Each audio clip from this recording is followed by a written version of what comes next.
أعوذ بالله من الشيطان الرجيم. بسم الله الرحمن الرحيم. أعوذ بالله السميع العليم من الشيطان اللعين الرجيم.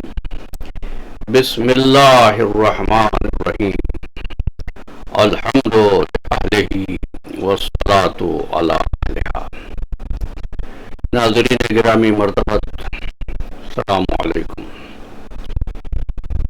یہ تین الفاظ کہتے ہوئے تکلیف بہت ہوتی ہے. مسلمان اور دنیا میں ذلیل اور رسوا. لیکن اگر کوئی واقعہ ہوتا ہے تو اس کا کوئی نہ کوئی سبب بھی ہوتا ہے. دنیا میں کوئی واقعہ بلا سبب نہیں ہوتا اور کوئی واقعہ بلا نتیجہ نہیں ہوتا. اگر آج مسلمان ذلت اور رسوائی کا شکار ہے تو اس کی کچھ وجہ تو ہوگی. شاعر مشرق علامہ اقبال بھی اس فکر میں سرگرداں رہتے تھے. وہ کہتے ہیں شب پیش خدا من بدوریستم چرا مسلمانہ زارند و خارند ندا آمد تو ندانی کے این قوم دل دارند ولی محبوب ندارند. جس قوم کا کوئی محبوب نہیں ہوتا،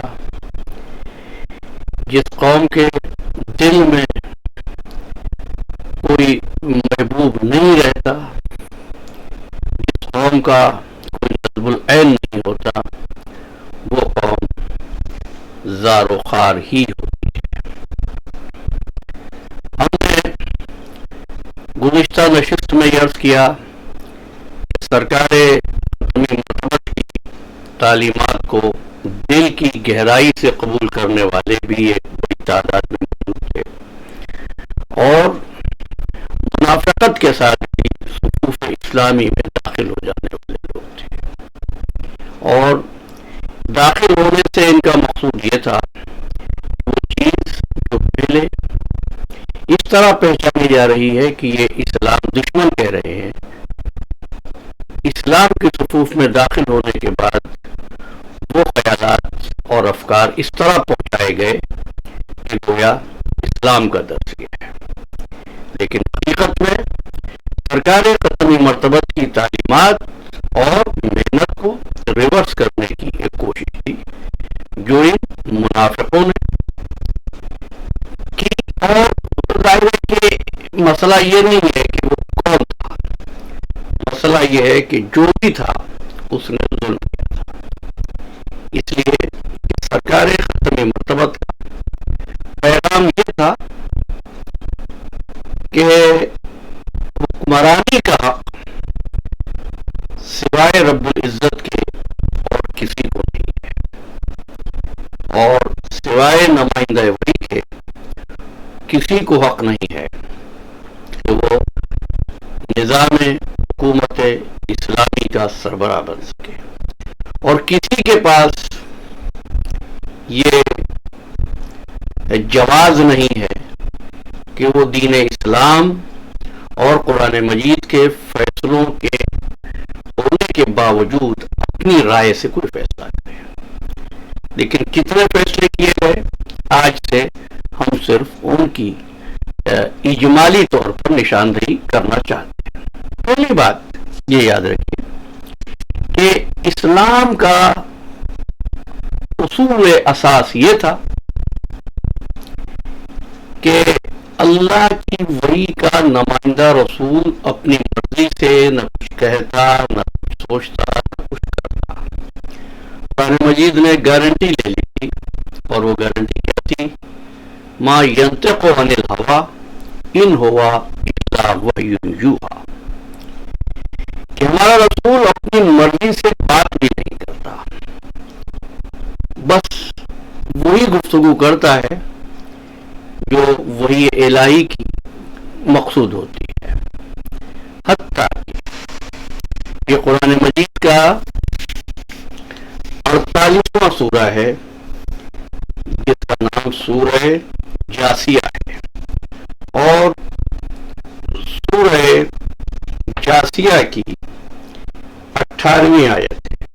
پھر ایک مرتبہ سن لیجئے، 45واں سورہ سورہ مبارکہ جاسیہ اور اس کی 18ویں آیت۔ یہ رسول جو اللہ کی وحی کا نمائندہ ہے، یہ رسول جو خاتم النبیین ہے، لیکن اب ارشاد پروردگار ہوتا ہے ثم جعلناک علی شریعۃ من الامر فاتبعها، ہم نے تیرے لیے احکام کا ایک واضح راستہ قرار دے دیا ہے، بس اسی کی پیروی کر اور ان لوگوں کی خواہشات کی پیروی نہ کر جو نہیں جانتے۔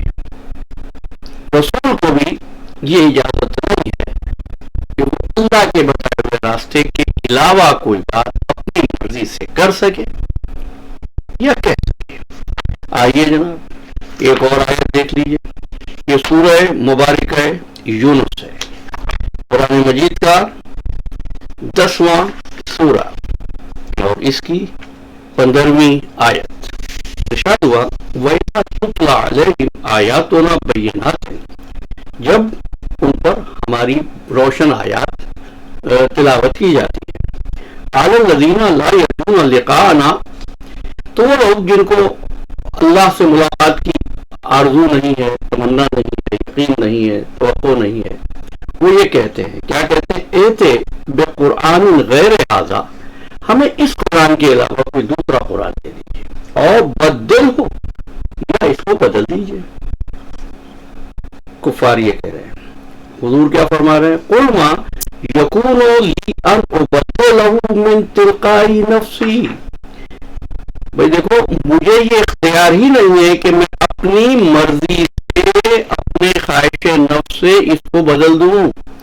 ان اتبع الا ما یوحی الیہ، میں تو بس اسی شے کا اتباع کرتا ہوں جس کی مجھ پر وحی کی گئی ہے۔ یعنی رسول بھی اپنی مرضی کو دخل نہیں دیتا۔ اب کیا ہوا؟ سرکار ختم مرتبت کی رحلت کے بعد امت نے ایک اجتماع کیا، اب کسی نے انسٹیگیٹ کیا ہو، کسی نے اس کا منصوبہ بنایا ہو، لیکن ہوا۔ جب پوچھا گیا کیوں ہوا تو انہوں نے کہا اس لیے ہوا تاکہ ہم امت کے لیے کسی سربراہ کا انتخاب کر لیں۔ دو باتیں ہو گئی، پہلے تو وہ یہ کہہ رہے ہیں کہ ہم انتخاب کر لیں، گویا کہ سرکار ختمی مرتبت میں اپنے بعد کسی کو حاکم یا سربراہ بنایا ہی نہیں تھا۔ سوال یہ جو کام اللہ کے رسول نے نہیں کیا، آپ کو اس کی فکر کیوں ہوئی؟ اور اتنا اہم کام اللہ کا رسول چھوڑ کر چلا گیا۔ پھر دوسری بات، ہم بنا لیں رسول کا جانشین، تو کیا رسول کو آپ نے بنایا تھا؟ اصول یہ تھا کہ اگر ہم بنائیں گے تو ہماری مرضی کے مطابق کام کرے گا، ہماری خوشنودی کے مطابق کام کرے گا، ہمارے جیسا ہوگا۔ لیکن آپ نے یہ طے کیا کہ صاحب امت بنائے گی، اور یہیں سے ذلت کا دروازہ کھلا۔ ہم انشاءاللہ تفصیل سے اس مسئلے پر گفتگو جاری رکھیں گے، اور آپ سے گزارش کروں گا کہ اگر آپ نے اس چینل کو سبسکرائب نہیں کیا تو براہ کرم سبسکرائب کر لیجیے۔ ہم طالب علموں کی طرح قرآن مجید سے رہنمائی حاصل کرنا چاہتے ہیں، اور یہی ایک مسلمان کا فریضہ ہونا چاہیے۔ وما علینا الا البلاغ۔ السلام علیکم ورحمۃ اللہ وبرکاتہ۔